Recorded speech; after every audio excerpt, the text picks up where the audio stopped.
First up, we're going to be joined by Alan Robinson here. Hey, Alan. How you doing? Good. First up, Stacey Dales. Hey, Alan. My question for you is, if you could pinpoint one thing with how Mitch is getting the ball out quickly and to so many vastly open receivers, if you could pinpoint one thing, what's it been in the shift over these last, especially 4 games offensively? I think everybody's just executing, and doing what they're being asked to do, as far as getting open. That's the thing. I think it all plays hand in hand, So I think just as a unit, collectively, I think we're playing really well right now. We're locked into the details, into the game plan as far as what we need on the front side, on the back side of plays and things like that. So everything's coming together. What has to be different against Green Bay this week versus week 12? We got to play better all around. I think everybody knows that. It's not nothing that you can necessarily pinpoint, but, we got to play better. We got to take advantage of our opportunities. We got to be a little better in the red zone and on third down. So, really across the board. Thank you. Jason Leisure. Alan, how do you think Mitch has handled all the uncertainty for him personally going into this year, being a free agent at the end of the season, not knowing if he has a future here or as a starter in the league at all? How do you think he's dealt with that amid just trying to do his job every week? I think he's handled it extremely well. I even think for him as a player, you probably can ask him that, but I know from my own personal experience, when you go through things like that, when you look back at it, you get a lot more out of yourself, and you look a little bit not differently about yourself, but how you handled that and how you handle adversity through a season, I think helps you, in the future. So I think looking back at it, for a person who's experiencing adversities and things like that in the season, I think he'll look back at it and I think that he'll say that made him a better player in some form or fashion. JJ? Alan, how do you approach this game not getting too high or too low, but knowing that, the intensity of it is probably going to be up a couple ticks given you guys are playing for a postseason spot, Green Bay's playing for the number 1 seed? Yeah.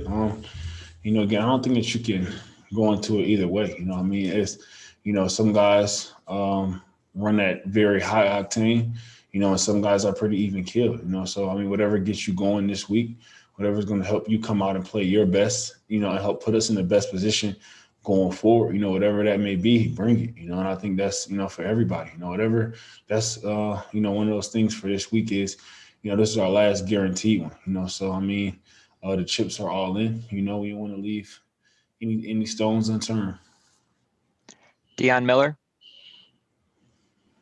Alan, what do you think it says about just the character and leadership of this team that you guys went through that 6-game losing streak and are now in this position with a legit postseason?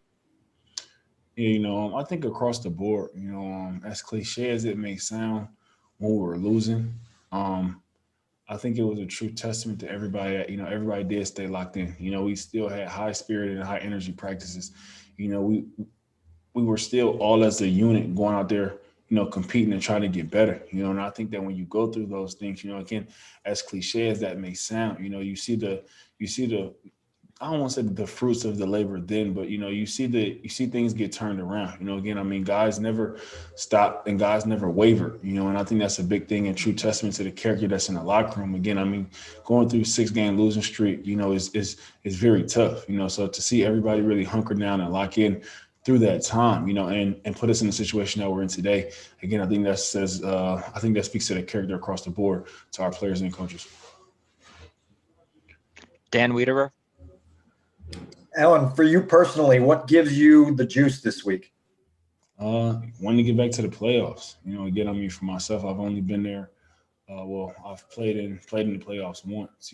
So for me, that's the most important thing. Like I said before, from day one, when you come into a situation, whatever the case may be, you want to play meaningful games in December and January. And I've told people that, and that's the most important thing. And that's the most fun thing. That's what you play the game for. You play the game for weeks like this, whereas, you win, you get in, and I don't think that anybody is, remiss to say that. We know that, that's the excitement of the game. And that's what you train in the offseason for. That's what you do all the heavy lifting for and all that stuff for weeks like this. Alan, the offensive breakthrough has been so dramatic. How do you put your finger on what exactly was solved to go from an offense that wasn't able to get to 21 to one that's now scoring north of 30 every week? Again, I mean, it's not something that you can pinpoint. I think across the board, I think once we, started to get the run game established and then start being able to create some explosives, start getting some first downs on first downs. We didn't get into as many third and longs, and third down situations became more manageable. Once we again started getting more explosives, we started getting in the red zone more. Once you get to the red zone more, able to run the ball and things like that, your red zone efficiency goes up because you're able to run and pass. So, so across the board, it's tough to pinpoint one thing because we've gotten better at, offensively, really every category statistically across the board. So again, like I said before, man, I think it's just a true testament to everybody going out there and putting the work in each and every day and trying to get different results and trying to change what wasn't happening early on in the season. 2 more for Alan. Jason? Alan, a lot of times with quarterbacks, when they're not playing well, they can lose support from the locker room. That doesn't seem to have ever happened with Trubisky. Why have you guys been so supportive of him and so loyal to him, even through some of the tough stretches he's had on the field? Yeah, we got a close-knit group in this locker room. Again, I mean, not only is everybody, teammates, but everybody's pretty close friends, so at the end of the day, whether if it's, early on in the season, David kind of going through some things as far as himself, and guys helping picking him up, knowing the player that he is, same with the quarterback, same with the receiver position. Again, I mean, not only are we football players, but we're people in general that want to see each one another succeed. I think that's the most important thing, so if anybody head drops down at any point in time, you got to pick that guy up. That's what it's about. Again, I mean, it is about the X's and O's, but at the end of the day, like I said before, you want to see your brothers, you want to see your teammates, you want to see your buddies succeed. And that's, at the end of the day, that's what we are. We go through a lot of long days and long hours and months of being together and training together, and doing all the different things. We go through the same stuff, so at any point in time when guys can help one another out, that's what we try to do, and again, fortunately, we've been able to see guys like David Montgomery really, come into his own, and that's something that we've been able to see, throughout the course of the season. I mean, we know the kind of player that David is, even seeing guys like Sam Mustipher step up and Alex Bars and those guys step in, again, it's a true testament, like I said before, man, to the character of this locker room and the brotherhood that we have. Last one, Steve Leventhal. Yeah, hi, Alan. Looking at the game itself, what do you think is going to be the challenge there to get some of those chunk plays on first and second down that have really helped you guys get on this roll? I think executing and I think that's what it comes down to. As far as us being locked into what they're going to try to do to us on defense. Early in the down and distance. And being able to make sure that we're honed in on the things that we need to accomplish. On that play, being able to be on the details, a guy's going the extra effort to be able to try to create some explosive plays, again, just continue to do what we've been doing over the past few weeks, and again, I mean, we've had pretty good energy all season, so I don't expect this week to be any different. If anything, I'm expecting it to be heightened. So again, as long as guys bring the energy, go out there, have fun how we have been over the past few weeks, play hard, again, I think that we'll get the results that we want. Thanks for your time, Alan.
We're going to get started here with Mitchell Trubisky in just a few minutes. He's on his way down right now.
Hey, Mitch, how you doing? Great. How you guys doing? Good. We're going to kick things off here with Pat Finley from the Chicago Sun-Times. Hey, Mitch, before we get going, we do have an award we would like to give you. I'm Patrick Finley. I'm the Vice President of the Chicago chapter of the Pro Football Writers Association. On behalf of President Hub Arkish and our members who cover the team, we'd like to present you with our annual Good Guy Award. The PFWA gives the Good Guy Award to players whose openness and professionalism help us do our jobs. Mitch, your willingness to answer questions in good times and in bad, whether it's in Atlanta or the last few weeks, has been commendable this season and during your 4 years here. Mitch, you barely beat out wide receiver Allen Robinson, who was last year's winner and has been nothing short of outstanding. With us, safety Tayshaun Gibson and linebacker Roquan Smith received multiple votes.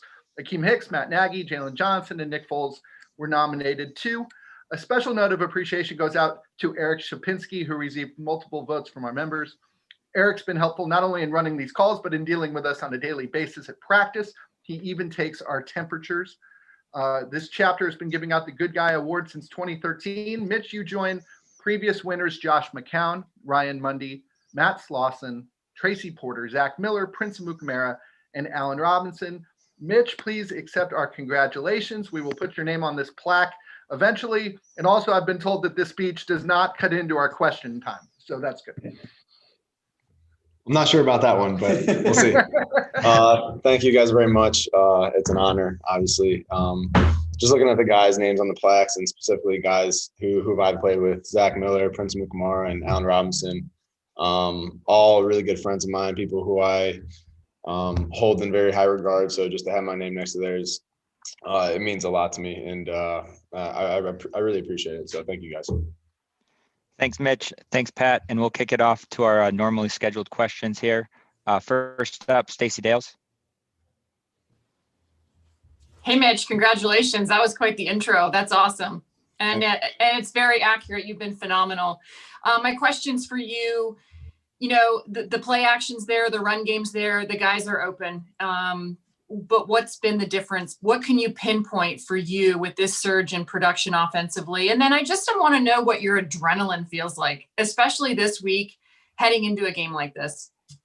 Yeah, I think the difference has been our spirit, just our mindset, our energy at practice, our desire to want to get better in practice and then have it come to life and execute on game day. So it's really the little things, just the willingness to do the small tasks in between the work week, do the small tasks in between what is your job description on each play, and just guys looking out for one another and playing for the guy next to you, and just playing 11 as one. So it's really those little things that have made the difference. But I'll say overall, it's been our spirit, our mindset, and just guys the will to win.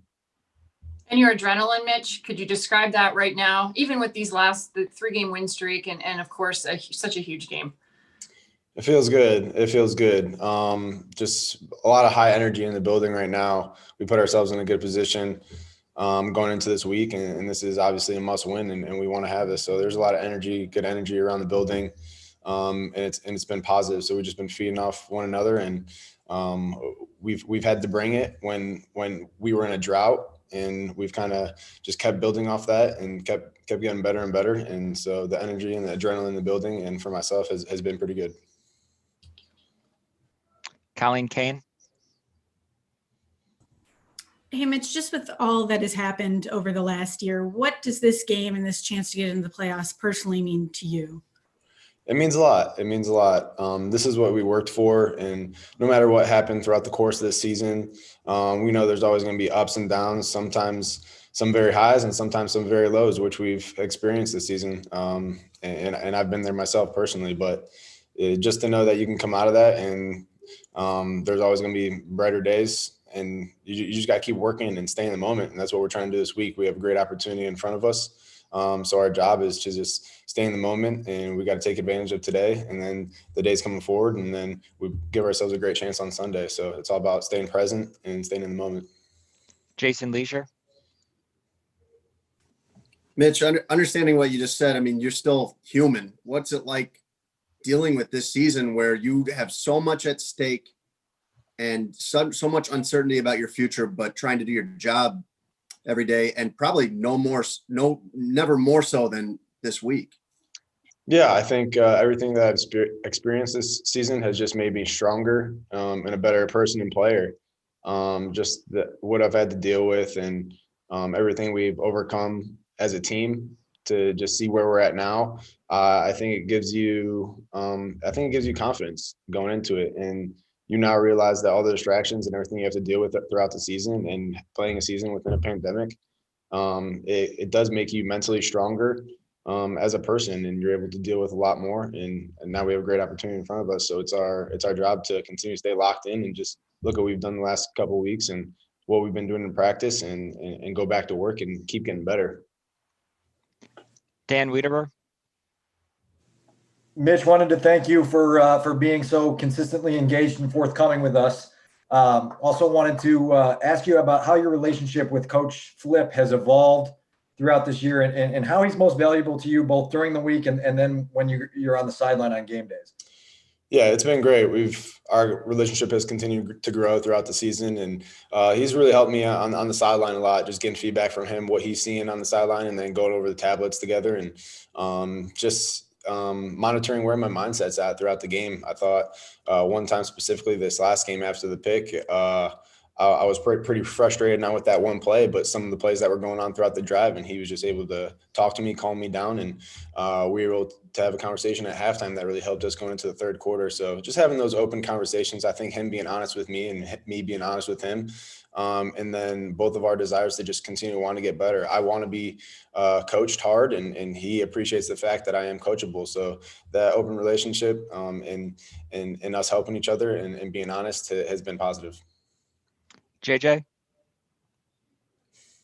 Mitch, I imagine the intensity on Sunday will be sort of similar to a playoff game. And I'm curious, as you look back on the playoff game you played against the Eagles a couple of years ago, and just the build up to that, what you might have learned about how to handle the hype and the emotions and everything that goes into a game with such high stakes. Yeah, I think in a game specifically like this, we want to start fast, but I think to do that, you got to have all your emotions in check. You just got to know what your job is and go out there and execute it and trust the guys next to you. But if your emotions aren't in check and you're too excited, then I think that's when maybe sometimes bad things can happen. So you just got to have your emotions in check, know what you got to do, go out there and do it, and continue to trust the work that we put in and the things we've done on the field the last couple of weeks, that we can continue to do them and keep progressing. So I think it'll be a little different. Obviously, not having fans, we wish we could have them at Soldier Field, but we've been able to handle that all season long. So I think just knowing what's at stake, staying focused and staying in the moment is going to help us. And we know we have to start fast and be efficient all game long. Michelle Steele. Hey, Mitch. Congrats on the Good Guy Award. That was Thank cool. You must feel a sense of pride over how just this offense has been gelling over this stretch. Can you share some specific emotions? I know you've talked about adrenaline and confidence, but the specific emotions that you're feeling as you head into this final game of the regular season.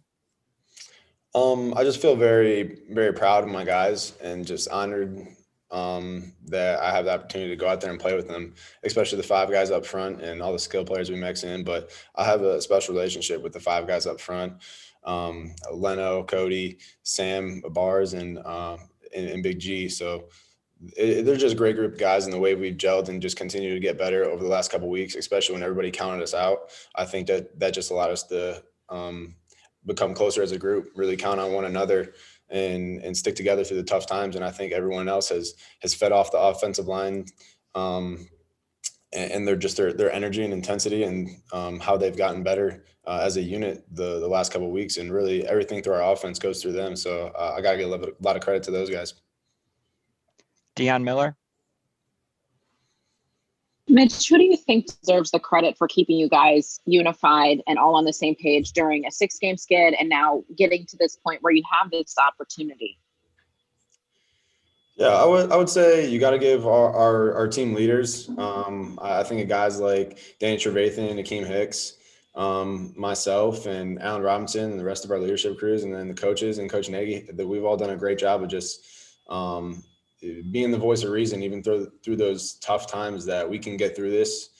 We still have games in front of us that we know we can win. A lot of our mistakes and games we were losing were self-inflicted. So if we could fix those mistakes, we have a good opportunity in front of us. But it's definitely those leadership positions, just stepping up and voicing what needs to be done in these next few weeks. And we've taken care of business. So we've given ourselves a good opportunity. So we just need those leaders to continue to step up, do the right things, and so we can take care of business.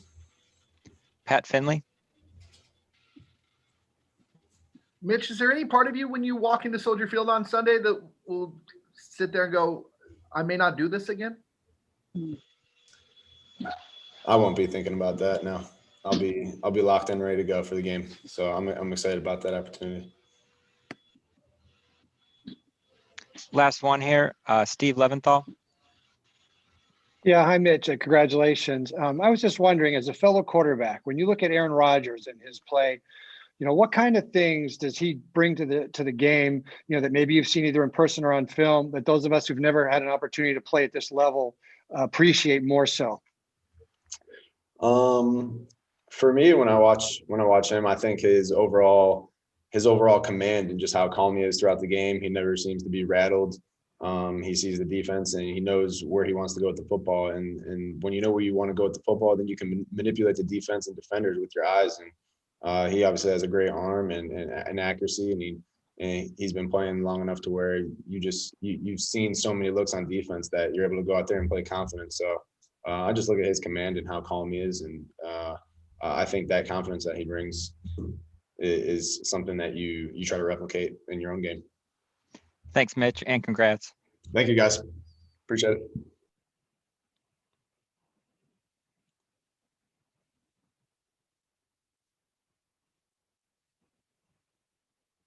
Next up, we're going to have Roquan Smith.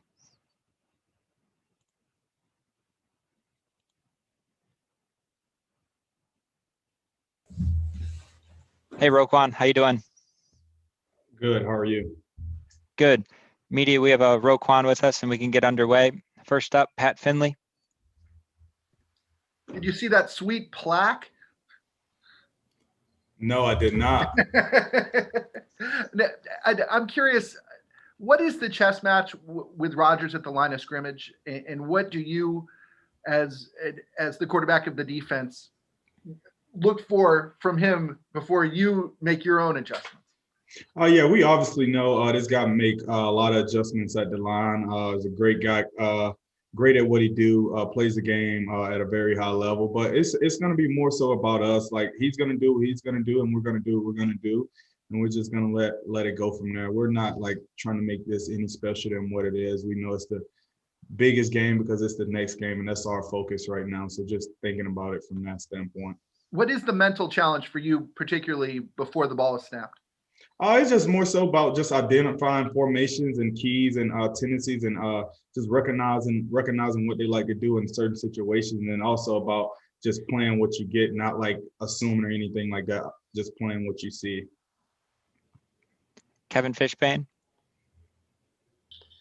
Hey, Roquan, you had a bunch of teammates and coaches last week, voicing their opinion that you should have gone to the Pro Bowl. I'm wondering what that meant to you to hear that. And also with All Pro coming up, do you believe, your season is kind of worthy of that kind of honor?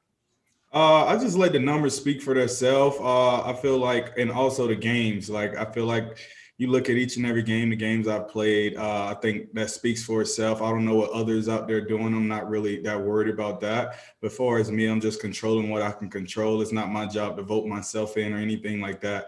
Controlling the things that I can control, going out, busting my tail each and every week and doing what I can to put the world on notice. But it is what it is. And I'm just more motivation for myself and for my teammates. So it's just the next thing coming. Dan Wiederer. Roquan, when you look back at that first game with the Packers 5 weeks ago, what jumps out to you and what convinces you that you guys have what it takes to make that be a lot different this Sunday?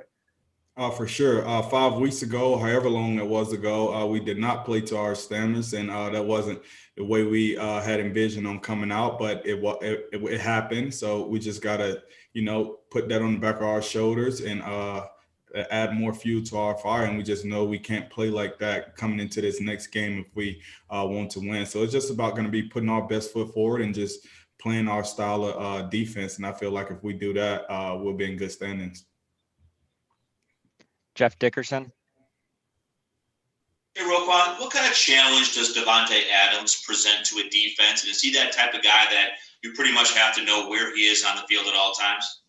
Oh, for sure. He's a guy. He's definitely a guy that creates some mismatches. But he's in this league, so he's a great player in this league. But at the end of the day, he's a player out there in the field. So they all go down the same way. So we're just looking at it from that standpoint. He's a great player, respect what he do and everything like that. But at the end of the day, he gets tackled and hit just like anyone else. Deion Miller. Roquan, what's it been like to watch the offense and Mitch run the way that they have over the last 4 weeks, putting up points at a rate the Bears haven't done like 50 years? What has that been like just from a defensive standpoint? Watch them shine. Oh yeah, it's pretty awesome, and it's great seeing that. Those guys and seeing all those guys gel together, and it's pretty amazing just seeing it from afar on the defensive side of the ball. And we definitely feed off that momentum from the O, and when they're doing great things, and I'm sure when we're doing great things, they feed off it as well. So it's just all about working together as a team and just doing whatever it takes to put ourselves in the best position. Couple more. Phil Thompson. Roquan, the Packers are really good at time of possession and getting yards after the catch. Is that something you've noticed on film? What do you think the key is to limiting that? Oh, yeah, for sure. Those guys definitely make a lot of yards after the catch. But a lot of things, too, be with, people like with Adams and stuff, people are 10, 12 yards off. Of course, you just toss it out there. Man's going to get 6 or 7 before anyone can even get close to him. So it's just about when we're doing what we do and just eliminating the yards after the contact and not just giving no free access in a sense. 2 more quick. Pat Finley. Roquan, in general this year, what have empty stadiums meant for the pre-snap communication on offense? Do you think it helps the offense to not have to shout, or can you understand what they're saying in a way that you couldn't when there was a crowd? I feel like I could pretty much hear the offense as much as I would hear with the crowd, because it's right there. So I would obviously hear, but also now I feel like it helps me a little bit on the defensive side of the ball, being able to hear my coaches if there's something that I'm maybe missing or that I've missed hearing those guys yell. But it's also good when you hear the offense, if it's something like they're the same checks that mean the same thing, gives you an advantage. You can hear the things more clearly. But I feel like I could hear from before as well. Last one, Mark Grody. Hi, Roquan. I know you said that, with Pro Bowl and All Pro and all that stuff, it's out of your control. But considering the chip you've had on your shoulder all year, were you a little angry that you didn't get Pro Bowl? I wouldn't say I was a little angry, because at the end of the day, that means it gets to you. It didn't get to me. At the end of the day, it's others' opinions, and I don't really care that much about that personally. So my job is just to go out there and be the best linebacker in the league on each and every given Sunday and be the best linebacker I can be for this team. And so that's my mindset. You know, I leave others up to like who they want to vote for and things of that nature. I don't really care, honestly. I think we're all set. Thanks for your time, Roquan. Thank you, guys.